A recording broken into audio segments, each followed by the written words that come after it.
നമ്മൾ മത്തായിയുടെ സുവിശേഷം 12-ാം അധ്യായം ചിന്തിച്ചുകൊണ്ടിരിക്കുകയായിരുന്നു. നമ്മുടെ ഉച്ച കഴിഞ്ഞ് നമ്മൾ ആഗ്രഹിക്കുന്ന ആ പ്രാർത്ഥനയ്ക്കും ആരാധനയ്ക്കുമായിട്ട് നമ്മൾ ഈ ദിവസം മത്തായിയുടെ സുവിശേഷം 12-ാം അധ്യായത്തിൽ ദൈവം ഈശോ മിശിഹ പ്രത്യേകമായ ചില വെളിപ്പെടുത്തലുകൾ തരികയാണ്. നമുക്കിതിനെ ഒന്ന് മനസ്സിലാക്കാൻ വേണ്ടി നന്നായിട്ട് ഹൃദയം തുറന്നാലേ ഇതൊക്കെ പിടികിട്ടും. അതായത് നമ്മൾ സാധാരണ കാണുകയും കേൾക്കുകയും ചെയ്യുന്ന യാഥാർത്ഥ്യങ്ങളല്ല കർത്താവിനെ പറയാൻ പോകുന്നത്. അതുകൊണ്ട് ആത്മീയ രഹസ്യങ്ങൾ ഗ്രഹിക്കാൻ ഹൃദയം തുറക്കപ്പെടണം. ഉദാഹരണത്തിന് ഇതിൻ്റെ ഒരു കോംപ്ലിക്കേഷൻ എന്താണെന്ന് മനസ്സിലാക്കാൻ വേണ്ടി ഞാനൊരു വചനം വായിപ്പിക്കാം. അപ്പം നിങ്ങൾ ഇതിൻ്റെ ഒരു ഗൗരവം മനസ്സിലാക്കാൻ 1 കൊരിന്തോസ് 15 24-ാം വാക്യം എല്ലാവരും എടുത്ത് ഉച്ചത്തിൽ വായിക്കണം. 1 കൊരിന്തോസ് 15:24. 1 കൊരിന്തോസ് 15:24. അവൻ എല്ലാ ഭരണവും അധികാരവും ശക്തിയും നിർമ്മാർജ്ജനം ചെയ്ത് രാജ്യം പിതാവായ ദൈവത്തിന് സമർപ്പിക്കുമ്പോൾ എല്ലാറ്റിൻ്റെയും അവസാനമാകും. എല്ലാം അവസാനിക്കാൻ പോകുന്നത് ഇങ്ങനെയാണ്. അവൻ എല്ലാ അധികാരങ്ങളും ശക്തിയും ഭരണവും നിർമ്മാർജ്ജനം ചെയ്ത് ബാക്കി എല്ലാറ്റിൻ്റെയും ഭരണം അവസാനിപ്പിച്ചിട്ട് അവൻ രാജ്യം പിതാവിന് സമർപ്പിക്കുമ്പോൾ അന്ത്യം ആഗതമാകും. അങ്ങനെയാണ് ഇത് തീരാൻ പോകുന്നത്. ഈ യാത്ര അവസാനിക്കാൻ പോകുന്ന അങ്ങനെയാണ്. എങ്ങനെയാണ് വായിച്ചേ? 1 കൊരിന്തോസ് 15:24. അവൻ എല്ലാ ഭരണവും അധികാരവും ശക്തിയും നിർമ്മാർജ്ജനം ചെയ്ത് രാജ്യം പിതാവായ ദൈവത്തിന് സമർപ്പിക്കുമ്പോൾ എല്ലാറ്റിൻ്റെയും അവസാനമാകും. എന്തെന്നാൽ സകല ശത്രുക്കളെയും തൻ്റെ പാദസേവകരാക്കുന്നത് വരെ അവിടുന്ന് വാഴേണ്ടിയിരിക്കുന്നു. എന്തെങ്കിലും പിടികിട്ടിയോ? പിടികിട്ടിയെങ്കിൽ എന്നോട് പറയണം. എന്തെങ്കിലും മനസ്സിലായോ? അതായത് പൗലോസ് പറയുകയാണ് എല്ലാം അവസാനിക്കാൻ പോകുന്നത് എങ്ങനെയാണ്? എല്ലാ ശക്തിയും എല്ലാ അധികാരവും എല്ലാ പ്രതാപവും എല്ലാ ഭരണവും അവൻ അവസാനിപ്പിച്ചിട്ട് അവൻ കീഴടക്കിയിട്ട് രാജ്യം പിതാവിന് സമർപ്പിക്കും. അപ്പോൾ എല്ലാറ്റിൻ്റെയും അവസാനമാകും. അങ്ങനെയാണ് ഈ ലോകാവസാനം. അതിനെക്കുറിച്ച് ബൈബിളിൻ്റെ വെളിപ്പെടുത്തൽ അതാണ്. അതുകൊണ്ട് നമ്മൾ ഈ കാര്യങ്ങൾ ഗ്രഹിക്കണമെങ്കിൽ ഇനി പറയാൻ പോകുന്ന കാര്യങ്ങൾ മനസ്സിലാക്കണം. ദൈവരാജ്യത്തിൻ്റെ രഹസ്യങ്ങൾ ഈശോ വെളിപ്പെടുത്താൻ പോവാണ് 13-ാം അധ്യായം മുതൽ. അതിനൊരുക്കമായിട്ട് അതിൻ്റെ കളം ഒരുങ്ങുകയാണ്. അതാണ് 12-ാം അധ്യായത്തിൽ യേശുവും ഫരിസേയരും തമ്മിലുള്ള ഒരു തർക്കം. യേശു പിശാചിനെ പുറത്താക്കുകയാണ്. വേഗത്തിലെടുക്കുക. മത്തായിയുടെ സുവിശേഷം 12-ാം അധ്യായത്തിൽ 22 മുതലുള്ള വാക്യങ്ങൾ ഉച്ചത്തിൽ വായിച്ചേ. അനന്തരം അന്ധനും ഊമനുമായ ഒരു പിശാച് ബാധിതനെ അവർ യേശുവിൻ്റെ അടുത്ത് കൊണ്ടുവന്നു. യേശു അവനെ സുഖപ്പെടുത്തി. അവൻ സംസാരിക്കുകയും കാണുകയും ചെയ്തു. ജനക്കൂട്ടം മുഴുവൻ പറഞ്ഞു, ഇവനായിരിക്കുമോ ദാവീദിന്റെ പുത്രൻ? എന്നാൽ ഇത് കേട്ടപ്പോൾ ഫരിസേയർ പറഞ്ഞു, ഇവൻ പിശാചുക്കളുടെ തലവനായ ബേൽസബൂലിനെ കൊണ്ട് തന്നെയാണ് പിശാചുക്കളെ ബഹിഷ്കരിക്കുന്നത്. അവരുടെ വിചാരങ്ങൾ മനസ്സിലാക്കിയ യേശു അവരോട് പറഞ്ഞു, അന്തഛിദ്രമുള്ള ഏത് രാജ്യവും നശിച്ചു പോകും. അന്തഛിദ്രമുള്ള നഗരമോ ഭവനമോ നിലനിൽക്കില്ല. സാത്താനെ ബഹിഷ്കരിക്കുന്നെങ്കിൽ അവൻ തനിക്കെതിരെ ഭിന്നിക്കുകയാണ്. ആ സ്ഥിതിക്ക് അവൻ്റെ രാജ്യം എങ്ങനെ നിലനിൽക്കും? ഈശോയുടെ വാക്കാണ്, വേറെ ആരും പറഞ്ഞല്ല. ഈശോ പറയുകയാണ്, സാത്താനെതിരെ ഭിന്നിച്ചാൽ അവൻ്റെ രാജ്യം, ആ വാക്ക് ശ്രദ്ധിക്കണം, അവൻ്റെ രാജ്യം അതിന് നിലനിൽപ്പുണ്ടാവുമോ? അപ്പൊ അവനിപ്പം നിലനിൽക്കുന്നുണ്ടെങ്കിൽ അവനെതിരെ ഭിന്നിക്കുന്നില്ല. അവൻ്റെ രാജ്യത്തിനൊരു കെട്ടുറപ്പുണ്ട്. ഈശോ തന്നെ പറയുകയാണ്. ഇനി ഞാൻ ചില പ്രശ്നങ്ങളിലേക്ക് നിങ്ങളെ കൊണ്ടുവരാം. ശരിക്കുള്ള പ്രശ്നം, യഥാർത്ഥത്തിൽ ഈ ഭൂമിയിൽ ആരാണ് വാഴുന്നത്? ദൈവരാജ്യം എന്ന് പറഞ്ഞാൽ യഥാർത്ഥത്തിൽ അതിൻ്റെ അർത്ഥം ദൈവം ഭരണം നടത്തുന്നു എന്നാണ് ദൈവരാജ്യത്തിൻ്റെ അർത്ഥം. ദൈവരാജ്യത്തിൻ്റെ അർത്ഥം ദൈവം ഭരണം നടത്തുന്നു. ഇപ്പോൾ ഉദാഹരണത്തിന് ഈ തിരുവിതാംകൂർ രാജാവ്, അല്ലെ തിരുവനന്തപുരത്ത് ഒരു രാജകുടുംബമുണ്ട്, രാജാവും ഉണ്ട്. അപ്പൊ അദ്ദേഹം ഏതെങ്കിലും പരിപാടിക്ക് വന്നാൽ രാജാവെന്ന് തന്നെ പറയുന്നത്. അദ്ദേഹത്തെ അഡ്രസ്സ് ചെയ്യുന്നത് രാജാവെന്ന് തന്നെയാണ്. പക്ഷെ അദ്ദേഹത്തിന് അധികാരമുണ്ടോ? ഇല്ല. ഈ തിരുവിതാംകൂർ രാജാവിന് നമ്മുടെ മേലൊന്നും അധികാരമില്ല, പക്ഷെ അദ്ദേഹം രാജാവാണ്. ഇങ്ങനല്ല ദൈവം രാജാവെന്ന് പറഞ്ഞാൽ അതിൻ്റെ അർത്ഥം. അല്ലെങ്കിൽ ബ്രിട്ടനിൽ ഇപ്പോഴും അവർക്ക് രാജാവും രാജ്ഞിയൊക്കെ ഉണ്ട്, രാജ്ഞിയുണ്ട്. പക്ഷെ രാജ്ഞിക്ക് അതൊരു ടൈറ്റിൽ എന്നേ ഉള്ളൂ, അല്ലാതെ രാജ്ഞിക്ക് ഭരണഘടനാപരമായ വലിയ അധികാരങ്ങളുണ്ടെന്ന് എനിക്ക് തോന്നുന്നില്ല. അതുപോലല്ല ദൈവം രാജാവെന്ന് പറഞ്ഞാൽ അതിൻ്റെ അർത്ഥം. ദൈവം രാജാവെന്ന് പറഞ്ഞാൽ ഇന്ന് നമുക്കത് ഇന്നിപ്പോൾ ഡെമോക്രസി, ഇന്നിപ്പോൾ ജനാധിപത്യം അല്ലേ, നമുക്കത് മനസ്സിലാവില്ല. രാജാവ്, രാജഭരണം, ദൈവം രാജാവ്. ഇത് ഈ ബൈബിൾ എഴുതപ്പെട്ട കാലത്ത് എല്ലായിടത്തും രാജാക്കന്മാരാണ് ഭരിക്കുന്നത്. റോമാ ചക്രവർത്തി ഭരിക്കുന്നു, തൊട്ടടുത്ത രാജ്യങ്ങളിലെല്ലാം രാജാക്കന്മാർ ഭരിക്കുന്നു. അപ്പൊ രാജാവ്, പ്രജകൾ, രാജഭരണം എന്താണെന്ന് ആളുകൾക്ക് ആരും പറഞ്ഞു കൊടുക്കാതെ തന്നെ അറിയാം.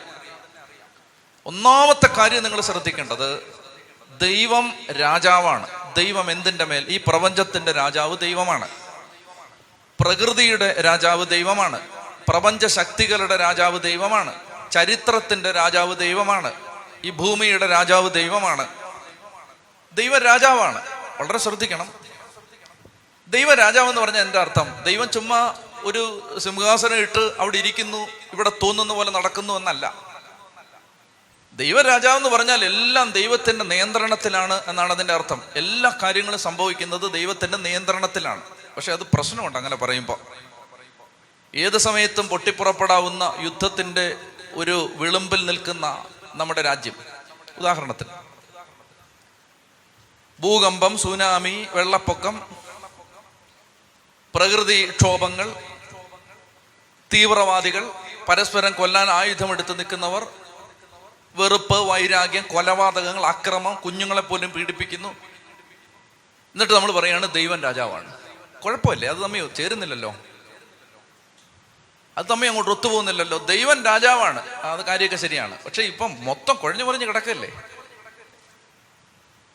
ശ്രദ്ധിക്കണം, ദൈവം രാജാവാണെന്ന് പറയുകയും അനേക കാര്യങ്ങൾ ദൈവത്തിന് വിരുദ്ധമായിട്ടും ദൈവിക പദ്ധതിക്ക് വിരുദ്ധമായിട്ടും ലോകത്ത് നടക്കുകയും ചെയ്യുമ്പോൾ അതിൻ്റെ കൺക്ലൂഷൻ ദൈവം രാജാവൊക്കെയാണ്, പക്ഷെ ആ രാജാവിന് പവർ ഒന്നുമില്ല.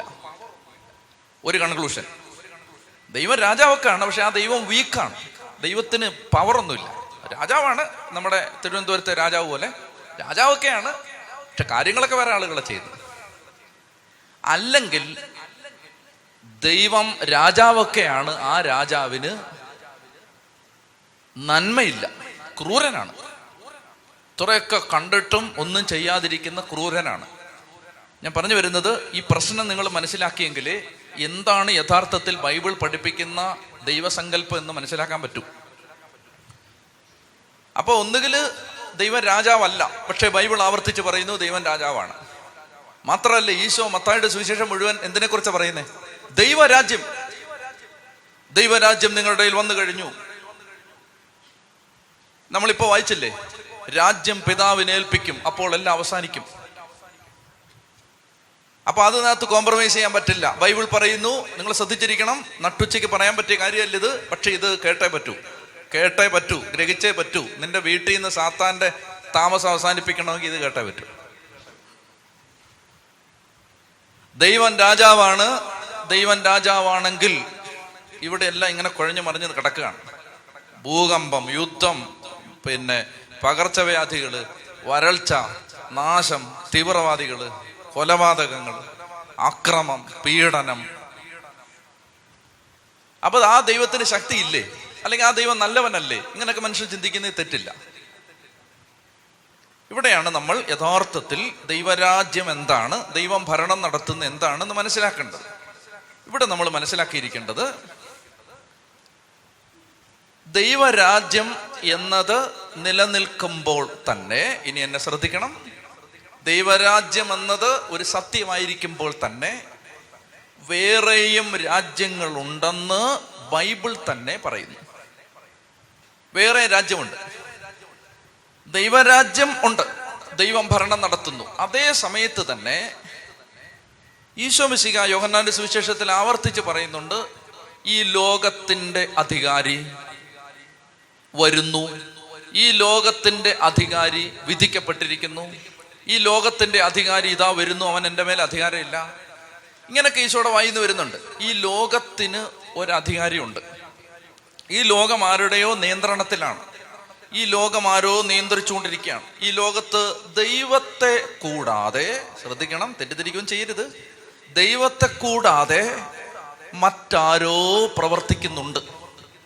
ദൈവം മാത്രമല്ല പ്രവർത്തിക്കുന്നത്, ദൈവത്തെ കൂടാതെ വേറെ ആരോ പ്രവർത്തിക്കുന്നുണ്ട്. ദൈവത്തെക്കാൾ മേളിലല്ല, ദൈവത്തിന്റെ താഴേക്ക് തന്നെയാണ്, പക്ഷെ വേറെ ആരോ അധികാരം പ്രയോഗിക്കുന്നുണ്ട്. ഈശോ ഇവിടെ പറയുകയാണ്, സാത്താന് ഒരു രാജ്യമുണ്ട്, പിശാചിന്റെ ഒരു രാജ്യമുണ്ട്, ആ രാജ്യത്തിന് ഒരു പവറുണ്ട്. പൗലോസ്ലീഹ എഫെസോസ് 6 പറയുകയാണ്, ആധിപത്യം, അധികാരം, അന്ധകാര ലോകത്തിന്റെ അധിപന്മാർ, സ്വർഗീയിടങ്ങളിൽ വർത്തിക്കുന്ന തിന്മയുടെ ദുരാത്മാക്കൾ, ഇവർക്ക് പവറുണ്ട്, അങ്ങനെ ഒരു രാജ്യമുണ്ട്. ഒന്നാമത്തെ കാര്യം മനസ്സിലാക്കിയിരിക്കേണ്ടത്, ദൈവരാജ്യം എന്നതുപോലെ തന്നെ ഈശോ പറയുകയാണ്, ദൈവരാജ്യം നിങ്ങളിൽ സംഭവിക്കണമെങ്കിൽ ഇതിന് ഡയമെട്രിക് ഓപ്പോസിഷനിൽ നിൽക്കുന്ന, ഇതിന് നേരെ വിപരീത ദിശയിൽ നിൽക്കുന്ന മറ്റൊരു രാജ്യമുണ്ട്. അതുകൂടി നിങ്ങൾ മനസ്സിലാക്കണം. ആ രാജ്യത്തിന്റെ പേരാണ് സാത്താന്റെ രാജ്യം. ആരാ ഇത് പറഞ്ഞത്? ഈശോ തന്നെയാണ് പറഞ്ഞത്. സാത്താന് ഒരു രാജ്യമുണ്ട്. ഒന്നാമത്തെ കാര്യം, ഈ സാത്താന്റെ രാജ്യം ലോകത്തുള്ള സകലരുടെ മേലും, ഉറങ്ങല്ലേ, ലോകത്തുള്ള സകലരുടെ മേലും ഈ സാത്താന്റെ രാജ്യം അധികാരം പ്രയോഗിക്കാൻ ശ്രമിച്ചുകൊണ്ടിരിക്കുകയാണ്. കർത്താവ് പറയുകയാണ്, ദൈവാത്മാവിനെ കൊണ്ട് ഞാനിപ്പോൾ ഈ പിശാചിനെ പുറത്താക്കുമ്പോൾ അവന്റെ രാജ്യത്തിനെതിരെ ഞാനൊരു യുദ്ധം ആരംഭിക്കുകയാണ്. അവന്റെ രാജ്യത്തിനെതിരെ ഞാനൊരു യുദ്ധം ആരംഭിക്കുകയാണ്. ദൈവരാജ്യത്തിന്റെ പ്രവർത്തനം ഞാൻ തുടങ്ങാൻ പോവുകയാണ്. ഈശോ മിശിഹ വന്നിട്ട് ദൈവരാജ്യത്തിന്റെ പ്രവർത്തികൾ ആരംഭിച്ചു. കർത്താവ് ഈശോ മിശിഹായുടെ പ്രവർത്തനങ്ങളിലൂടെ, പരസ്യ ജീവിതത്തിലൂടെ പിശാചിന്റെ പ്രവർത്തനങ്ങളെ കർത്താവ് നിർവീര്യമാക്കാൻ പരിശ്രമിച്ചു. എന്നിട്ട് ഈശോ മിശിഹ കുരിശിൽ മരിച്ചു. കുരിശിൽ മരിച്ചപ്പോൾ കൊളോസോസ് 1:15 പൗലോസ് പറയുകയാണ്, കേട്ടാ മതി, ആധിപത്യങ്ങളെയും അധികാരങ്ങളെയും അവൻ നിരായുധമാക്കി എന്ന് പറഞ്ഞാൽ അവയുടെ ശക്തി ക്ഷയിപ്പിച്ചു, അവരെ ആയുധം വെച്ച് കീഴടക്കി. ആധിപത്യങ്ങളെ, അധികാരങ്ങളെ അവൻ നിരായുധമാക്കി. കുരിശിൽ അവയുടെ മേൽ വിജയം ആഘോഷിച്ചുകൊണ്ട് അവയെ പരസ്യമായി അവഹേളനാപാത്രങ്ങളാക്കി. ശ്രദ്ധിക്കുക, ഇനിയാണ് ശ്രദ്ധിക്കേണ്ടത്. സാത്താന്റെ രാജ്യം യേശുവിന്റെ കുരിശ് മരണത്തോടെ പരാജയപ്പെട്ടു, പക്ഷേ നശിച്ചിട്ടില്ല. ശ്രദ്ധിക്കണം, സാത്താന്റെ രാജ്യം പരാജയപ്പെട്ടു. സാത്താൻ പരാജയപ്പെട്ടു. ഇപ്പോഴുള്ള സാത്താൻ പരാജയപ്പെട്ട സാത്താനാണ്, തോറ്റ പിശാചാണ്, തോറ്റവനാണ്. പക്ഷേ അവനെ കൊന്നിട്ടില്ല. എപ്പോഴാണ്? സാത്താനെ അവന്റെ ദൂതന്മാരെയും അഗ്നി തടാകത്തിലേക്ക് എറിയും. അത് യേശുവിന്റെ 2ാം വരവിലാണ്. അതുവരെ പിശാച് ഉണ്ട്. മറന്നുപോരുത്, നമുക്കെതിരെ പ്രവർത്തിക്കുന്ന മറ്റൊരു രാജ്യം ഉണ്ട്. വളരെ ശ്രദ്ധിച്ചിരിക്കണം. ദൈവരാജ്യം മാത്രമല്ല, ദൈവത്തിന്റെ ആധിപത്യത്തിന് കീഴിൽ നിൽക്കുന്ന, ദൈവത്തിന്റെ ഭരണം നടക്കുന്ന ദൈവരാജ്യം മാത്രമല്ല, സാത്താന്റെ രാജ്യവും ഉണ്ട്. ഇത് തമ്മിൽ യുദ്ധത്തിലാണ്. ഇന്ത്യയും പാകിസ്ഥാനും തമ്മിലുള്ള ശത്രുത പോലല്ല, അതിനേക്കാളൊക്കെ വലിയ ശത്രുത, ഒരിക്കലും അവസാനിക്കാത്ത ഒരു ശത്രുത ദൈവരാജ്യത്തോട് പിശാചിനുണ്ട്. അതുകൊണ്ട് പിശാച് നിരന്തരമായി ദൈവരാജ്യത്തിൽ ഉൾപ്പെട്ടു നിൽക്കുന്ന മക്കളുടെ ജീവിതത്തെ തൻ്റെ രാജ്യത്തിലാക്കാൻ നിരന്തരമായിട്ട് പരിശ്രമിച്ചുകൊണ്ടിരിക്കുകയാണ്. ഇതാണ് പൈശാചികാധിപത്യങ്ങൾ. നമ്മൾ ബോധപൂർവം ദൈവരാജ്യത്തിൻ്റെ ശക്തി സ്വീകരിക്കാതെ, ദൈവരാജ്യത്തിൻ്റെ സ്വാധീനത്തിൽ ഉൾപ്പെടാതെ നമ്മൾ ബോധപൂർവം സാത്താന് വാതിൽ തുറന്നു കൊടുത്താൽ അവൻ അവന്റെ രാജ്യമാക്കി ഇതിനെ മാറ്റും. ചത്തി പറഞ്ഞേ ഹല്ലേലൂയാ, ഹല്ലേലൂയാ.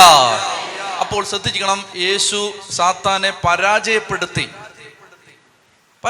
എന്ന് പറഞ്ഞാൽ അവന് ശക്തമായിട്ട് നമ്മുടെ മേൽ കയറി ഇടപെടാൻ പറ്റില്ല. ഒരാൾ, ഒരു വിശ്വാസി പറയുകയാണ്, ഈശോ പിശാചെ നിന്നെ പരാജയപ്പെടുത്തിയതാണ്, നീ തോറ്റ പിശാചാണ്, നിനക്ക് എൻ്റെ മേലോ എൻ്റെ കുടുംബത്തിൻ്റെ മേലോ അധികാരം ഇല്ലെന്ന് പറഞ്ഞാൽ അവന് തർക്കിച്ച് നിൽക്കാൻ പറ്റില്ല, നേരെ പോയേ പറ്റൂ. കാരണം അവൻ തോറ്റവനാണ്, അവനെ ആയുധം വെപ്പിച്ച് കീഴടക്കിയതാണ്. എന്നാൽ എന്താ സംഭവിക്കുന്നത്? ഇതറിയാത്ത മനുഷ്യർ പിശാചിന് വാതിൽ തുറന്നു കൊടുത്ത് പിശാചിനെ സ്വന്തം ജീവിതത്തിലേക്ക് അവകാശം കൊടുത്ത്, സ്വന്തം മണ്ണിൻ്റെ മേൽ അവകാശം കൊടുത്ത്, വീടിൻ്റെ മേൽ അവകാശം കൊടുത്ത് പിശാചിൻ്റെ രാജ്യം നമ്മുടെ വീടിനകത്തേക്ക് കയറി വന്നിട്ടുണ്ട്. എന്താണ് അവസാനം? ഈശോ പറയുകയാണ്, കർത്താവ് സ്വർഗീയ പിതാവിന്റെ വലതുഭാഗത്തിരുന്ന് ശത്രുക്കൾ തൻ്റെ പാദപീഠമാകുവോളം വലതുഭാഗത്തിരുന്ന് മധ്യസ്ഥം വഹിക്കുന്ന യേശു ഒരു പ്രവർത്തനത്തിൽ ഏർപ്പെട്ടിരിക്കുകയാണ്. തിരുസഭയിൽ ഇന്ന് നടക്കുന്ന ബലിയർപ്പണങ്ങൾ, കൂദാശാർപ്പണങ്ങൾ, പ്രാർത്ഥനകൾ, വിശുദ്ധ ജീവിതങ്ങൾ, സമർപ്പണം, ഇതിനെല്ലാം ഭയങ്കര, നമ്മൾ ചിന്തിക്കുന്ന വിലയല്ല ഇതിനുള്ളത്. ഇതെല്ലാം ഈ ലോകത്ത് കർത്താവിൻ്റെ രാജ്യത്തിൻ്റെ വ്യാപനത്തിന് വേണ്ടി ദൈവം ഒരുക്കിക്കൊണ്ടിരിക്കുന്ന ഒരു ഇന്ധനമാണ്. ദൈവം സ്വർഗത്തിൽ ഇരുന്ന് എല്ലാം മാസ്റ്റർ പ്ലാൻ തയ്യാറാക്കി കർത്താവ് ഇത് മുഴുവൻ നിയന്ത്രിച്ചുകൊണ്ടിരിക്കുകയാണ് പിതാവിൻ്റെ വലത് ഭാഗത്ത്. അങ്ങനെ ഇരുന്ന് ലോകത്തെല്ലാം അമ്പാടും നടക്കുന്ന പ്രാർത്ഥനകൾ, പുണ്യപ്രവൃത്തികൾ, പരിത്യാഗങ്ങൾ, ദൈവാരാധനകൾ, പരിശുദ്ധ ബലിയർപ്പണങ്ങൾ, ഇതെല്ലാം കൂട്ടി അവസാനത്തെ ഒരു പോരാട്ടമുണ്ട്. ആ പോരാട്ടത്തിൽ സാത്താനെയും അവൻ്റെ ദൂതന്മാരെയും പരാജയപ്പെടുത്തി അഗ്നി തടാകത്തിലേക്ക് വലിച്ചെറിയുന്ന ആ അവസാനം, അത് കഴിഞ്ഞിട്ട് ഈ രാജ്യത്തിൻ്റെ മുഴുവൻ നിയന്ത്രണവും യേശുക്രിസ്തു കൈക്കുള്ളിൽ ഒതുക്കിയിട്ട്, തൻ്റെ കാൽക്കീഴിൽ ഒതുക്കിയിട്ട് ഈ രാജ്യം പിതാവിനെ സമർപ്പിക്കും. അതിൻ്റെ പേരാണ് അന്ത്യം. പിടികിട്ടിയോ? വല്ലതൊക്കെ പിടികിട്ടിയോ? എന്തെങ്കിലും പിടികിട്ടിയോ?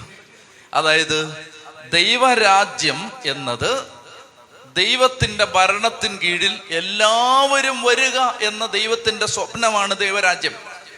എല്ലാവരും, സാത്താൻ്റെ കീഴിൽ ആരുമില്ല, എല്ലാവരും ദൈവത്തിൻ്റെ കീഴിൽ. അങ്ങനെ എല്ലാവരും ദൈവത്തിൻ്റെ ഭരണത്തിൽ വരുന്ന ആ വലിയ സ്വപ്നം അത് ആരംഭിക്കുകയാണ് യേശു തൻ്റെ പരസ്യ ജീവിതത്തിലൂടെ. ഇതാ ദൈവരാജ്യം നിങ്ങളുടെ ഇടയിൽ വന്നു കഴിഞ്ഞു.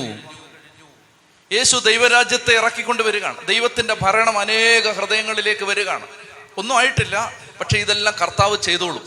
സ്വർഗത്തിലിരുന്ന് കർത്താവ് അതിൻ്റെ എല്ലാ പദ്ധതി ഒരുക്കി ശത്രുക്കൾ തൻ്റെ പാദപീഠമാക്കുവോളം പിതാവിൻ്റെ വലതുഭാഗത്തിരുന്ന് എല്ലാം ഇതിൻ്റെ ഭാഗമായിട്ടാണ് എല്ലാം നടക്കുന്നത്. പ്രാർത്ഥന, ബലിയർപ്പണം, കുർബാന, ആരാധന, ധ്യാനകേന്ദ്രങ്ങൾ, ശുശ്രൂഷകൾ, സമർപ്പണം, പരിത്യാഗം, എല്ലാം നടക്കുന്നത് ദൈവരാജ്യത്തിൻ്റെ ഓപ്പറേഷൻസ് ആണ്. ഇതെല്ലാം നടന്ന് കർത്താവ് ഒരു പ്രത്യേക സമയത്തുമ്പോൾ, നമുക്കറിയില്ല എന്നാണെന്ന്, കർത്താവ് ആ കാലഘട്ടം എത്തുമ്പോഴേക്കും ദൈവം എന്ത് ചെയ്യും? ഇതെല്ലാം ഉപയോഗിച്ച് ഒരു അന്തിമ പോരാട്ടം. ആ അന്തിമ പോരാട്ടത്തിൽ സാത്താന്റെ കയ്യിൽ നിന്ന് ഭരണം മുഴുവൻ തിരിച്ചെടുത്ത് പരാജയപ്പെട്ട പിശാചിനെ അഗ്നി തടാകത്തിലേക്ക് എറിഞ്ഞ് കർത്താവ് രാജ്യം പിതാവിന് സമർപ്പിക്കും. പ്രിയപ്പെട്ട മക്കളെ, അതുകൊണ്ട് ഒന്നാമത്തെ കാര്യം ഇവിടെ ഈശോ പറയുകയാണ്, സാത്താന് ഒരു രാജ്യം ഉണ്ട്. ഇത്രയും പിടി കിട്ടിയോ? പിശാചിനൊരു രാജ്യമുണ്ട്. ആ രാജ്യം നമുക്കെതിരെ യുദ്ധം ചെയ്തുകൊണ്ടിരിക്കുകയാണ്. വലതുകരം ഉയർത്തി ഉറക്കെ പറഞ്ഞേ ഹല്ലേലൂയാ. ഉറക്കെ പറഞ്ഞേ ഹല്ലേലൂയാ, ഹല്ലേലൂയാ. അപ്പൊ ഈശോ മിശിഹ പിശാചിനെ ദൈവാത്മാവിനാൽ ബഹിഷ്കരിക്കുമ്പോൾ ദൈവരാജ്യം നമ്മുടെ ജീവിതത്തിലേക്ക് വരികയാണ്. അതുകൊണ്ട് ഇന്ന് എന്താ സംഭവിക്കാൻ പോകണമെന്നറിയാമോ? നമ്മൾ ഇന്നൊരു വിടുതലിന് വേണ്ടി പ്രാർത്ഥിക്കുമ്പോൾ ഒത്തിരി അരൂപികൾ വിട്ടുപോകും. സാത്താൻ ആധിപത്യമുള്ള അനേകം മേഖലകളിൽ നിന്ന് പിശാച് ഇറങ്ങിപ്പോകും. അപ്പോൾ അത്രയും ജീവിത സാഹചര്യങ്ങളുടെ മേൽ ദൈവരാജ്യം കടന്നു വരും. ദൈവത്തിൻ്റെ ഭരണത്തിൻ്റെ കീഴിൽ നമ്മുടെ ജീവിതമാവും. ഉദാഹരണത്തിന്, നമ്മളൊരു തഴക്കദോഷത്തിൻ്റെ അടിമയാണെന്ന് വിചാരിക്കുക. അതിൻ്റെ മേൽ അവകാശം സാത്താനാണ്. ആ മേഖലയുടെ മേൽ സാത്താൻ്റെ ഭരണം നടക്കുകയാണ്. ആ അടിമത്തം ഇന്ന് വിട്ടുപോകുമ്പോൾ അവിടേക്ക് പരിശുദ്ധാത്മാവിൻ്റെ നിയന്ത്രണം വരികയാണ്.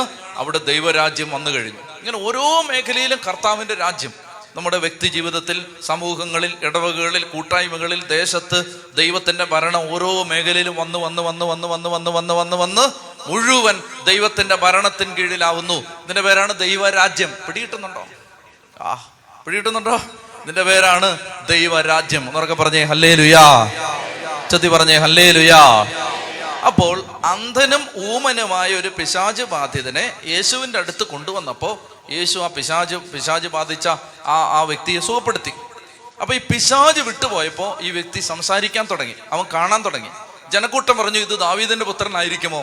ഉടനെ പരിസേര് പറഞ്ഞു, ഇവൻ പിശാചിനെ കൊണ്ടാണ് പിശാചിനെ ബഹിഷ്കരിക്കുന്നത്. അതിനുള്ള യേശുവിന്റെ മറുപടിയാണ്, സാത്താനെതിരെ ഭിന്നിച്ചാൽ അവന്റെ രാജ്യം എങ്ങനെയാണ് നിലനിൽക്കുന്നത്? അന്തഃഛിദ്രമുള്ള രാജ്യം, അന്തഃഛിദ്രമുള്ള ഭവനം നശിച്ചു പോകും. ഞാൻ ദൈവാത്മാവിനെ കൊണ്ടാണ് പിശാചിനെ ബഹിഷ്കരിക്കുന്നത്. ദൈവരാജ്യം നിങ്ങളുടെ ഇടയിൽ വന്നു കഴിഞ്ഞു. ചതി പറഞ്ഞേ ഹല്ലേലൂയാ. ഇനി വായിക്കണം 31 വാക്യം മുതൽ. വളരെ പ്രധാനപ്പെട്ട വാക്യങ്ങളാണ്, വായിച്ചേ. അതുകൊണ്ട് ഞാൻ നിങ്ങളോട് പറയുന്നു, മനുഷ്യന്റെ എല്ലാ പാപവും ദൈവദൂഷണവും ക്ഷമിക്കപ്പെടും, എന്നാൽ ആത്മാവിനെതിരായ ദൂഷണം ക്ഷമിക്കപ്പെടുകയില്ല. മനുഷ്യപുത്രനെതിരായി ആരെങ്കിലും ഒരു വാക്ക് പറഞ്ഞാൽ അത് ക്ഷമിക്കപ്പെടും, എന്നാൽ പരിശുദ്ധാത്മാവിനെതിരായി ആരെങ്കിലും സംസാരിച്ചാൽ ഈ യുഗത്തിലോ വരാനിരിക്കുന്ന യുഗത്തിലോ ക്ഷമിക്കപ്പെടുകയില്ല. ഈ യുഗത്തിലോ വരാനുള്ള യുഗത്തിലോ ക്ഷമിക്കപ്പെടുകയില്ല. എന്ത് ചെയ്താൽ? പരിശുദ്ധാത്മാവിനെതിരെ ആരെങ്കിലും സംസാരിച്ചാൽ. ഇവിടെ എന്താണ് പരിശുദ്ധാത്മാവിനെതിരെ? ഇവിടെ ആരാണ് സംസാരിച്ചത്? പരിശുദ്ധാത്മാവിനെതിരെ ഇവിടെ ആരെങ്കിലും സംസാരിച്ചോ? ഇപ്പോ ആരെ? ശിഷ്യന്മാര് സംസാരിച്ചോ? ഫരിസേയര് സംസാരിച്ചു. എന്താണ് അവർ സംസാരിച്ചത്? പരിശുദ്ധാത്മാവിനാൽ യേശുക്രിസ്തു പിശാചിനെ ബഹിഷ്കരിച്ചപ്പോ അവര് പറഞ്ഞു, ഇത് പരിശുദ്ധാത്മാവൊന്നും അല്ല, ഇത് പിശാചാണ്. മനസ്സിലായി ഏതാ പരിശുദ്ധാത്മാവിനെതിരായ പാപമെന്ന്? പരിശുദ്ധാത്മാവിന്റെ പ്രവൃത്തിയെ പരിശുദ്ധാത്മാവിന്റെ പ്രവൃത്തിയായിട്ട് അംഗീകരിക്കാതിരിക്കുന്നതാണ് പരിശുദ്ധാത്മാവിനെതിരായ പാപം. ദൈവാത്മാവിന്റെ പ്രവൃത്തിയെ ദൈവാത്മാവിന്റെ പ്രവൃത്തിയായിട്ട് അംഗീകരിക്കാതിരുന്നു. എന്നിട്ട് അത് പറഞ്ഞു അത് പിശാചാന്ന് പറഞ്ഞു. അപ്പോൾ ഈശോ പറയുകയാണ്, അങ്ങനെ നിങ്ങൾ പരിശുദ്ധാത്മാവിനെതിരെ ദൂഷണം പറഞ്ഞാൽ, ദൈവത്തിന്റെ ആത്മാവ് ചെയ്യുന്ന ഒരു പ്രവൃത്തിയെ പിശാച് ചെയ്യുന്ന പ്രവൃത്തിയാണെന്ന് പറഞ്ഞാൽ, ഈ യുഗത്തിലോ വരാനുള്ള യുഗത്തിലോ അത് ക്ഷമിക്കപ്പെടില്ല. അതുകൊണ്ട് പറയുമ്പോൾ സൂക്ഷിച്ച് പറയണം എന്ന് പറഞ്ഞിട്ട് മർമ്മപ്രധാനമായ ഒരു ടീച്ചിങ് ഈശോ തരികയാണ്. ഈശോ പറയുകയാണ്, നിങ്ങൾ എന്ത് ചെയ്യണം? നിങ്ങൾ വെറുതെ ഒന്നും പറയരുത്. വായിക്കേ 33 വാക്യം. ഒന്നുകിൽ വൃക്ഷം നല്ലത്, ഫലവും നല്ലത്, അല്ലെങ്കിൽ വൃക്ഷം ചീത്ത, ഫലവും ചീത്ത. എന്തെന്നാൽ ഫലത്തിൽ നിന്നാണ് വൃക്ഷത്തെ മനസ്സിലാക്കുന്നത്. അണലി സന്തതികളെ, ദുഷ്ടരായിരിക്കെ നല്ല കാര്യങ്ങൾ പറയാൻ നിങ്ങൾക്ക് എങ്ങനെ കഴിയും? ഹൃദയത്തിന്റെ നിറവിൽ നിന്നാണല്ലോ അധരം സംസാരിക്കുന്നത്. നല്ല മനുഷ്യൻ നന്മയുടെ ഭണ്ഡാരത്തിൽ നിന്ന് നന്മ പുറപ്പെടുവിക്കുന്നു, ദുഷ്ടനാകട്ടെ തിന്മയുടെ ഭണ്ഡാരത്തിൽ നിന്ന് തിന്മ പുറപ്പെടുവിക്കുന്നു. ഞാൻ നിങ്ങളോട് പറയുന്നു, മനുഷ്യൻ പറയുന്ന ഓരോ വ്യർത്ഥ വാക്കിനും വിധി ദിവസത്തിൽ കണക്ക് കൊടുക്കേണ്ടി വരും. നിന്റെ വാക്കുകളാൽ നീതീകരിക്കപ്പെടും, നിന്റെ വാക്കുകളാൽ കുറ്റം വിധിക്കും. ഇപ്പൊ ഇതാണ് പറയുന്നത്. അതായത് വെറുതെ ഒന്നും പറയാൻ പാടില്ല. ചിലപ്പോൾ അത് പരിശുദ്ധാത്മാവിനെതിരായ പാപമാണെങ്കിലോ. ഇപ്പൊ നമ്മൾ സംഖ്യയുടെ പുസ്തകം പഠിച്ചപ്പോൾ നിങ്ങൾ ഉണ്ടായിരുന്നെങ്കിൽ, അല്ലെങ്കിൽ നിങ്ങൾ അത് ശ്രദ്ധിക്കുന്നുണ്ടായിരുന്നെങ്കിൽ, ഇന്ന് നമുക്ക് നേരം കിട്ടാത്തത് കൊണ്ടാണ്, അല്ലെങ്കിൽ ഞാനത് പറഞ്ഞേനെ. അതായത് 38 കൊല്ലം ഈ ജനം അലഞ്ഞു തിരിഞ്ഞതിന്റെ കാരണമായി സംഖ്യാപുസ്തകം പറയുന്ന ഒരു കാരണം പിറുപിറുപ്പും ആവലാതിയും. എനിക്കത്, ഞാൻ ഇന്നലെ കാസർഗോഡ് നിന്ന് തിരിച്ച് തിരുവനന്തപുരത്തേക്ക് വരുമ്പോൾ വണ്ടിയിരുന്ന് ഇത് വായിക്കുകയും പഠിക്കുകയും ചെയ്യായിരുന്നു.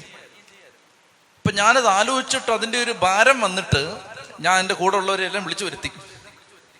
എല്ലാവരെയും വിളിച്ചു വരുത്തിയിട്ട് ഒരുമിച്ചിരുന്നിട്ട് ഞങ്ങളിത് പറഞ്ഞു, ഇത് സംസാരിച്ചു. അതായത് നമ്മൾ ഒരു പരാതി, ഒരു വാക്ക്, ഒരു പരാതി പറയുന്നത് എത്ര ഗൗരവമാണ്. 38 കൊല്ലം ഈ ജനം അലഞ്ഞു തിരിഞ്ഞത് ഇതിന്റെ പേരിലാണ്. ഇവിടെ ഈശോ പറയാണ്, നമ്മൾ വ്യർത്ഥമായിട്ടൊരു വാക്ക് പറഞ്ഞാൽ. അതുകൊണ്ട് പുതിയ നിയമത്തിൽ കൊലപാതകം ചെയ്യുന്നതിനേക്കാളും വ്യഭിചാരം ചെയ്യുന്നതിനേക്കാളും വലിയ പാപങ്ങളുടെ ലിസ്റ്റുണ്ട്. അങ്ങനെയുള്ളൊരു പാപമാണ് കൊലപാതകത്തെക്കാളും വ്യഭിചാരത്തെക്കാളും വലിയൊരു പാപമാണ് വ്യർത്ഥ വാക്ക് പറയുന്നത്. അയ്യോ, എനിക്കറിയാൻ പാടില്ല, ബൈബിൾ അങ്ങനെ പഠിപ്പിക്കുന്നു. നമുക്കിനി കൂടുതൽ വിശദീകരണമൊന്നുമില്ല. കർത്താവ് പറയാണ്, നിന്റെ വായിൽ നിന്ന് വരുന്ന വാക്കിന് നീ കണക്ക് കൊടുക്കേണ്ടി വരും. ഇത് അച്ചട്ടാണ്. അതായത് ഒരു കാര്യം വെറുതെ ഒന്നും പറയാൻ പാടില്ല, പിറുപിറുക്കാൻ പാടില്ല, ആവലാതി പറയാൻ പാടില്ല, ദേഷ്യത്തിന് വായി വരുന്ന പറയാൻ പാടില്ല. അതിനെല്ലാം കണക്ക് കൊടുക്കേണ്ടി വരുമെന്ന്. ഇത് ആലങ്കാരിക അർത്ഥമല്ല, ലിറ്ററലാണ് കേട്ടോ. അക്ഷരാർത്ഥത്തിൽ ഇത് സത്യമാണ്. കേൾക്കാൻ ചെവിയുള്ളവൻ കേൾക്കട്ടെ. അതുകൊണ്ടാണ് എനിക്ക് പെട്ടെന്ന് ഭാരം വന്നിട്ട് ഞാൻ എല്ലാവരെയും, ട്രെയിനിലുള്ള പലയിടത്താണ് എല്ലാവരെയും വിളിച്ചു വരുത്തിയിട്ട്, അയ്യോ ഇത് കണ്ടോ, ഇത് നിങ്ങൾ കണ്ടോ, നമ്മൾ പറയുന്ന ഓരോ വ്യർത്ഥവാക്കിനും കണക്ക് കൊടുക്കേണ്ടി വരും. സംഖ്യാപുസ്തകത്തിൽ പറയുകയാണ്, ആവലാതി, പിറുപിറുപ്പ്, കുറ്റം പറച്ചിൽ, ഇത് കൊലപാതകത്തെക്കാൾ വലിയ പാപമാണ്. കാരണം എന്താണെന്നറിയാം, കൊലപാതകം ചെയ്ത ദാവീദിനോട് ദൈവം ക്ഷമിച്ചു, കൊലപാതകം ചെയ്ത കായനോട് ദൈവം ക്ഷമിച്ചു. പക്ഷേ ഈ കുറ്റം പറച്ചിലും പഴിയും പറഞ്ഞ ഒരൊറ്റ എണ്ണം കാനാൻ ദേശത്ത് കാലുകുത്തിയിട്ടില്ല. അതാണ് പ്രശ്നം. കുറ്റവും പഴിയും പറഞ്ഞ ഒരെണ്ണം പോലും കാനാൻ ദേശത്ത് കാലുകുത്തിയിട്ടില്ല. അതുകൊണ്ട് കേൾക്കാൻ ചെവിയുള്ളവൻ കേൾക്കട്ടെ, ഉറങ്ങുന്ന ചേച്ചിമാരും കേൾക്കട്ടെ. എന്താണ് അവർ കേൾക്കേണ്ടത്? കുറ്റം പറച്ചിൽ. കുറ്റം പറഞ്ഞാൽ, പഴി പറഞ്ഞാൽ, ദുഷിച്ചാൽ, കുറ്റപ്പെടുത്തിയാൽ, പിറുപിറുത്താൽ, ആവലാതി പറഞ്ഞാൽ, ഇവിടെ ഈശോയും പറയുന്നു, നിങ്ങൾ പറയുന്ന ഓരോ വ്യർത്ഥവാക്കിനും നിങ്ങൾ കണക്ക് കൊടുക്കേണ്ടി വരും. അപ്പൊ അറിയാതെയും കേൾക്കാതെയും ഒരു കാര്യം സംസാരിക്കാൻ പാടില്ല. ചുരുക്കി പറഞ്ഞാൽ പരിശുദ്ധാത്മാവിനെതിരെയുള്ള ദൂഷണമായിട്ട് മാറും. അറിയാൻ പാടില്ലാത്ത കാര്യങ്ങളെക്കുറിച്ച് അഭിപ്രായം പറയരുത്. ഓരോന്നിങ്ങനെ കണ്ടിട്ട് അഭിപ്രായം പറയരുത്. ഭക്തരാണ് കൂടുതൽ അങ്ങനെ പറയുന്നത്. ഭക്തര് അങ്ങനെ പറയാൻ പാടില്ല. കാരണം യാഥാർത്ഥ്യം മനസ്സിലാക്കാതെ പിറുപിറുക്കരുത്, പഴി പറയരുത്, ദുഷിക്കരുത്, ആവലാതി പറയരുത്. ചെത്തി പറഞ്ഞേ ഹല്ലേലൂയാ, ചെത്തി പറഞ്ഞേ ഹല്ലേലൂയാ. ഞാൻ ഇവിടുന്ന് നേരെ 43-ാമത്തെ വാക്യത്തിലേക്ക് പോവാണ്. കാരണം നമുക്ക് ഇന്നത്തെ ശുശ്രൂഷയ്ക്ക് ആവശ്യമുള്ള കാര്യങ്ങൾ മാത്രം എടുത്തിട്ട് പിന്നീട് ബാക്കി ഞാൻ പിന്നീട് പറയാം. ഇവിടെ 33 മുതലുള്ള വാക്യങ്ങൾ വായിച്ചേ. 43 മുതൽ, അശുദ്ധാത്മാവ് ഒരു മനുഷ്യനെ വിട്ടുപോകുമ്പോൾ അത് ആശ്വാസം തേടി വരണ്ട സ്ഥലങ്ങളിലൂടെ അലഞ്ഞു നടക്കുന്നു, എന്നാൽ കണ്ടെത്തുന്നില്ല. അപ്പോൾ അത് പറയുന്നു, ഞാൻ ഇറങ്ങിപ്പോന്ന എൻ്റെ ഭവനത്തിലേക്ക് ഞാൻ തിരിച്ചു ചെല്ലും. അത് മടങ്ങി വരുമ്പോൾ ആ സ്ഥലം ആളൊഴിഞ്ഞും അടിച്ചു വാരി സജ്ജീകരിക്കപ്പെട്ടും കാണുന്നു. അപ്പോൾ അത് പുറപ്പെട്ട് എന്ന് തന്നെക്കാൾ ദുഷ്ടരായ 7 ആത്മാക്കളെ കൂടി തന്നോടൊത്ത് കൊണ്ടുവരികയും അവിടെ പ്രവേശിച്ച് വാസമുറപ്പിക്കുകയും ചെയ്യുന്നു. അങ്ങനെ ആ മനുഷ്യന്റെ അവസാനത്തെ സ്ഥിതി ആദ്യത്തേതിനേക്കാൾ ശോചനീയമായി തീരുന്നു. ഇത് ശ്രദ്ധിക്കണം. ഇതാരാ പഠിപ്പിച്ചേ? ഈശോയാണ് പഠിപ്പിച്ചത്. അശുദ്ധാത്മാവ്, ഈവിൾ സ്പിരിറ്റ്, അശുദ്ധാത്മാവ് വിട്ടുപോകുമ്പോ, ഇവ പ്രാർത്ഥിക്കുമ്പോൾ വിട്ടുപോകും. അശുദ്ധാത്മാവ് വിട്ടുപോകുമ്പോ അതെന്തെന്നറിയാമോ? അതിങ്ങനെ അലഞ്ഞു നടക്കും. അലഞ്ഞു നടന്നിട്ട് അത് വരണ്ട സ്ഥലങ്ങളിലൂടെയൊക്കെ അലഞ്ഞു നടക്കും. എപ്പോഴും ഇത് ഓർത്തിരിക്കണം, ഈ അശുദ്ധാരൂപികൾ, ദുഷ്ടാരൂപികൾ, അത് അരൂപികളാണ്. അരൂപികളാണ്. അവയ്ക്ക് ഒരു ശരീരം അവർ അന്വേഷിച്ചു കൊണ്ടിരിക്കും. എന്നെ ശ്രദ്ധിക്കുക, ഇതൊന്നും കിട്ടില്ല വേറെ എവിടെയും. ശ്രദ്ധിച്ചിരിക്കുക കേട്ടോ. അതായത് അശുദ്ധാരൂപികള്, കാരണം ഇത് ആരും പറയില്ല. പറയാത്തതിന്റെ കാരണം ഇത് പറഞ്ഞാൽ ഇത് മുഴുവൻ വളച്ചൊടിച്ച് നാശമാക്കും. അതുകൊണ്ട് ആരും ബോധമുള്ളവരാരും ഇത് പറയില്ല. പറഞ്ഞാൽ അതിൻ്റെ പേര് പഴി പറയാൻ നടക്കും ഇനി. അതുകൊണ്ട് ആരും പറയാത്തതാണ്. ശ്രദ്ധിച്ചിരിക്കണം. അശുദ്ധാരൂപികൾക്ക് ശരീരമില്ല, അരൂപികളാണ്. അവർക്കൊരു ശരീരം വേണം അവരെ തന്നെ എക്സ്പ്രസ് ചെയ്യാൻ. ഉദാഹരണത്തിന്, കോപത്തിന്റെ അരൂപിക്ക് തന്നെ തന്നെ എക്സ്പ്രസ് ചെയ്യണമെങ്കിൽ കോപിക്കാൻ ഒരു ശരീരം വേണം. വ്യഭിചാരത്തിന്റെ അരൂപിക്ക് തന്നെ തന്നെ തൃപ്തിപ്പെടുത്താൻ വ്യഭിചാരം ചെയ്യാൻ ഒരു ശരീരം വേണം. അസൂയയുടെ അരൂപിക്ക് അസൂയപ്പെട്ട് നിർവൃതി നേടാൻ ഒരു ശരീരം വേണം. അഹങ്കാരത്തിന്റെ അരൂപിക്ക് അതിന്റെ എക്സ്പ്രഷൻ ഒരു ശരീരം വേണം. അതുകൊണ്ട് ഈ അരൂപികള് ശരീരങ്ങൾ തേടി നടക്കുകയാണ്. അങ്ങനെ ഇരിക്കുമ്പോഴാണ് ചേട്ടൻ ഇങ്ങനെ ഇരിക്കുന്നു, വായോ എന്ന് പറഞ്ഞിട്ട്, ചേച്ചി ഇങ്ങനെ ഇരിക്കുകയാണ്, വായോ എന്ന് പറഞ്ഞിട്ടിരിക്കുകയാണ്. പ്രിയപ്പെട്ടവരെ, അങ്ങനെയാണ് ഇത് വന്ന് വാസം ഉറപ്പിക്കുന്നത്. അവർ നല്ല ശരീരം കണ്ടുപിടിച്ച്, അത് കയറുന്ന വഴികളൊക്കെ ഞാൻ പറഞ്ഞു, പല വഴികളിലൂടെ ഉണ്ട്. അതിങ്ങനെ കയറിയിട്ട് അതിങ്ങനെ കണ്ടുപിടിച്ച് അവിടെ ഇരിക്കും. പ്രത്യേകിച്ച് ഈ 1-ാം പ്രമാണ ലംഘനങ്ങളൊക്കെ ഉണ്ടെങ്കിൽ ഈ അരൂപികൾ പെട്ടെന്ന് കയറി വരും. 1-ാം സ്ഥാനത്ത് നിന്ന് കർത്താവിനെ എപ്പം മാറ്റുന്നോ അന്നേരം തന്നെ സാത്താൻ കയറി വരും. കർത്താവിനെ 1-ാം സ്ഥാനത്ത് വെച്ചേക്കണം എപ്പോഴും, അല്ലെങ്കിൽ പിശാച് കയറി വരും. വേറെ എന്തിനും 1-ാം സ്ഥാനം കൊടുക്കുന്ന അന്നേരം സാത്താൻ കയറും. ശ്രദ്ധിക്കുക, അങ്ങനെ പിശാച് ഇങ്ങനെ കയറി ഇരിക്കും. പിശാച് എന്ന് പറയുമ്പോൾ ദുഷ്ടാരൂപികൾ, അശുദ്ധാരൂപികൾ, ഇങ്ങനെ ഓരോന്നിനും ഓരോ അരൂപിയുണ്ട്. ഓരോന്നിനും അരൂപിയുണ്ട്. വെറുപ്പിന്റെ അരൂപി, വൈരാഗ്യത്തിന്റെ അരൂപി, അസൂയയുടെ അരൂപി, കൂശുമ്പിന്റെ അരൂപി, ആമാടിയുടെ അരൂപി, അഹങ്കാരത്തിന്റെ അരൂപി, എല്ലാം ഉണ്ട്. അമിത ഭക്തിയുടെ അരൂപി, അതുമുണ്ട്. അപ്പൊ അങ്ങനെ ഈ അരൂപികൾ ഇങ്ങനെ നടക്കുകയാണ്. ഇങ്ങനെ നടക്കുകയാണ്, പരിധി നടക്കുകയാണ്. ഒരു ശരീരം തേടി അത് നടക്കുകയാണ്. അങ്ങനെ ഇരിക്കുമ്പോഴാണ് കയറിയിട്ടിരുന്ന് പ്രവർത്തിക്കാൻ തുടങ്ങി. പ്രവർത്തിക്കുമ്പോഴാണ് നമ്മൾ ഇതുപോലെ ആത്മീയ ശുശ്രൂഷകളിലൊക്കെ പങ്കെടുക്കും, ധ്യാനമൊക്കെ കൂടും, നല്ല കുമ്പസാരം നടത്തും. അപ്പോൾ ഇവന് ഇരിക്കാൻ പറ്റില്ല, പിന്നെ ഇറങ്ങിപ്പോണ്ടി വരും. നന്നായിട്ട് ദൈവത്തെ ഒന്നാം സ്ഥാനം, വെറുതെ വാഗൊണ്ട് ബഹളം ഉണ്ടാക്കുന്നതല്ല ഞാൻ പറയുന്നത്, ഹൃദയത്തിൽ ദൈവത്തിന് ഒന്നാം സ്ഥാനം നൽകിയിട്ട് സ്തുതിച്ചാൽ അപ്പം തന്നെ പിശാച് ഇറങ്ങിപ്പോകും. ചുമ്മാ വാഗൊണ്ട് ബഹളം വെക്കുന്നതിനൊന്നുമല്ല, അതിനകത്തൊന്നും ഞാൻ വിശ്വസിക്കുന്നില്ല. അതൊന്നും അതിനകത്തൊന്നും ഒരു കാര്യമില്ലെന്ന് ഓരോ ദിവസം കഴിയുന്ന എനിക്ക് മനസ്സിലായിക്കൊണ്ട് വരിക. അതായത് വാഗൊണ്ട് ചുമ്മാ ബഹളം വെക്കുന്നതല്ല, ഹൃദയത്തിൽ ദൈവത്തിന് ഒന്നാം സ്ഥാനം കൊടുത്തിട്ട് ഒരു വ്യക്തി ഉറക്ക ദൈവത്തെ സ്തുതിച്ചാൽ അപ്പം തന്നെ പിശാച് ഇറങ്ങിപ്പോകും. പിശാചിന് ഇരിക്കാൻ പറ്റില്ല. ഹൃദയത്തിൽ ദൈവത്തിന് ഒന്നാം സ്ഥാനം കൊടുത്തിട്ട് ഉച്ചത്തിൽ സ്തുതിച്ചാൽ പിശാച് വിട്ടുപോകും. അങ്ങനെ വിട്ടുപോകുമ്പോ കേൾക്കണേ, അങ്ങനെ വിട്ടുപോകുമ്പോ ഇത് വീണ്ടും അലഞ്ഞു നടക്കാണ്. അലഞ്ഞു നടക്കുമ്പോൾ സ്വസ്ഥതയില്ല, അരൂപിക്ക് എവിടെങ്കിലും കയറണം. നേരത്തെ താമസിച്ചിരുന്ന നല്ലൊരു വീടായിരുന്നു, ഈ ചേച്ചി നല്ലൊരു വീടായിരുന്നു, അശുദ്ധാരൂപിക്ക് പറ്റിയൊരു വീടായിരുന്നു. അപ്പൊ ഇതിന് വിട്ടുപോയ അരൂപിക്ക് എങ്ങനെ തിരിച്ചു വരാൻ വേണ്ടി നടക്കുമ്പോൾ ഇത് ധ്യാനമൊക്കെ കഴിഞ്ഞ് നല്ല അടിച്ചു വാരി വൃത്തിയാക്കി ഇട്ടിരിക്കുകയാണ്. അപ്പൊ 7 എണ്ണത്തെയും കൊണ്ട് കൊള്ളാവുന്ന ഒരു വീഡിയോ കണ്ടുപിടിച്ചിട്ടുണ്ടെന്ന് പറഞ്ഞിട്ട് 7 എണ്ണത്തെയും കൊണ്ട് വരുമെന്ന് ഈശോ പറയുന്നല്ലേ, സംശയിക്കണ്ട. വേറെ ആരെയും പറഞ്ഞാൽ നമുക്ക് പിന്നെ സംശയത്തിന് ആനുകൂല്യം കൊടുക്കാറ്. ഈശോ പറഞ്ഞല്ലേ, ഇനി സംശയിക്കരുത്. 7 എന്ന് പറഞ്ഞാൽ 7 ആണ്, 7 എണ്ണം വരും. ഒരഹങ്കാരമാണ് ഇപ്പം അങ്ങ് പോയത്, ഒരു 7 എണ്ണം വേറെ ഇങ്ങ് വരും. എന്താ ഇവിടെ ഈശോ പറയുന്നത്? പരിശുദ്ധാത്മാവിനെതിരെ ദൂഷണം പറഞ്ഞപ്പോഴാണ് ഇത് പറഞ്ഞത്. പരിശുദ്ധാത്മാവിനെതിരെ ദൂഷണം പറഞ്ഞപ്പോഴാണ് ഇത് പറയുന്നത്. പരിശുദ്ധാത്മാവിന്റെ, കേൾക്കണേ, പരിശുദ്ധാത്മാവിന്റെ ആലയമായ ഈ ശരീരം പരിശുദ്ധാത്മാവിന്റെ ആലയമല്ലാതായാൽ ഇത് ഒഴിഞ്ഞു കിടക്കുകയാണ്. വഴിയെ പോകുന്ന എല്ലാം വന്ന് കയറും. പരിശുദ്ധാത്മാവിന്റെ ആലയം അല്ലാതായാൽ പുറത്തുള്ള എല്ലാം വന്ന് കയറും.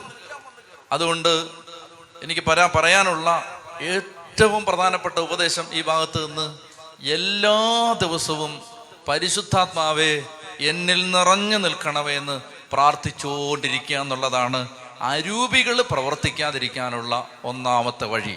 ചെത്തി പറഞ്ഞേ ഹല്ലേലൂയാ. വേഗത്തിൽ എഴുന്നേറ്റ്, വേഗത്തിൽ. അതായത് ദുഷ്ടാരൂപികള്, ഹൃദയത്തിൽ പ്രവർത്തിക്കുന്ന ദുഷ്ടാരൂപികള്, മനസ്സിൽ പ്രവർത്തിക്കുന്ന ദുഷ്ടാരൂപികൾ വിട്ടുപോകാനുള്ള വഴി പരിശുദ്ധാത്മാവിനാൽ നിറയപ്പെട്ട് ജീവിക്കുക എന്നുള്ളതാണ്. ആത്മാവിനാൽ നിറയപ്പെട്ട് മുന്നോട്ട് പോകണം. ഇതാണ് അതിനുള്ള വഴി. അപ്പൊ ഈശോ മിശിഹാ പറയുകയാണ്, തന്നെക്കാൾ ദുഷ്ടരായ 7 ആത്മാക്കളെ കൂടെ അവൻ കൊണ്ടുവന്ന് ഈ മനുഷ്യന്റെ അവസാനത്തെ സ്ഥിതി ആദ്യത്തെ സ്ഥിതിയേക്കാൾ മോശമായിട്ട് മാറും. തൽക്കാലം ഞാനിവിടെ വചന ശുശ്രൂഷ നിർത്തുകയാണ്. നമുക്ക് ദീർഘമായിട്ട് പ്രാർത്ഥിക്കേണ്ടതുണ്ട്.